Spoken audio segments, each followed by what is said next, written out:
ঘরের মাঠে সমর্থকদের দুয়োধ্বনি, ম্যাচ শেষে একা একা মাথা নত করে মাঠ ছাড়া, ওয়ার্ম আপ থেকে শুরু করে বদলি হিসেবে নামা, পুরো ম্যাচে যতক্ষণ মাঠে ছিলেন সমর্থকদের একের পর এক কটাক্ষ। আতলেতিকো মাদ্রিদের সাথে সময়টা যেন একদমই ভালো যাচ্ছে না আর্জেন্টিনার বিশ্বকাপ জয়ী স্ট্রাইকার হুলিয়ান আলভারেজের।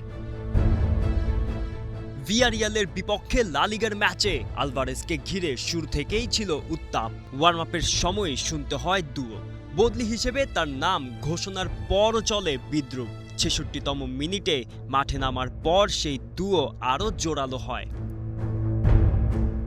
ম্যাচ শেষে পরিস্থিতি আরও অস্বস্তিকর হয়ে ওঠে।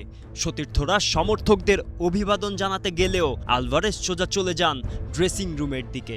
তখনও গ্যালারি থেকে শোনা যায় তীব্র দুয়োধ্বনি। পরবর্তীতে কোচ দিয়েগো সিমিওনে জানান, সমর্থকদের অভিবাদন জানাতে না যাওয়ার সিদ্ধান্তটি ক্লাবই নিয়েছিল। আলভারেজকে ঘিরে এই টানাপোড়েনের শুরু গত বিশ্বকাপের সময়। সম্ভাব্য দলবদল নিয়ে নিজের স্বপ্ন পূরণের কথা বলার পর থেকেই আতলেতিকোর সমর্থকদের একাংশ ক্ষুব্ধ। তাকে দলে নিতে সবচেয়ে আগ্রহী বার্সেলোনা। ২০২৪ সালে ৯৫ মিলিয়ন ইউরোয় ম্যানচেস্টার সিটি থেকে আতলেতিকোয় যোগ দিয়েছিল হুলিয়ান।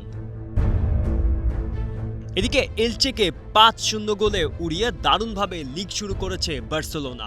৯ নম্বর পজিশনে নেমে জোড়া গোল করেছেন রাফিনিয়া, ২টি গোল ফেরমিন লোপেসের। অভিষেকে গোল করেছেন করিম আদিয়েমি। তবু আক্রমণ ভাগ নিয়ে পুরোপুরি নিশ্চিত নন হানসি ফ্লিক। রবার্ট লেভানদস্কি ও ফেরান তরেসের ক্লাব ছাড়ায় নতুন একজন স্ট্রাইকার চান তিনি। প্রথম পছন্দ আলভারেজ হলেও তাকে ছাড়তে রাজি নয় আতলেতিকো, তাই বিকল্প খুঁজছে বার্সা। সামার উইন্ডো শেষ হতে বাকি আর মাত্র কয়েকদিন। আলভারেজকে ঘিরে আতলেতিকোর ক্ষোভ, বার্সার আগ্রহ, সব মিলিয়ে প্রশ্ন একটাই, শেষ পর্যন্ত কি এই টানাপোড়েনের গন্তব্য হবে বার্সেলোনা? গোলাম মোর্শেদ, স্টার প্লে।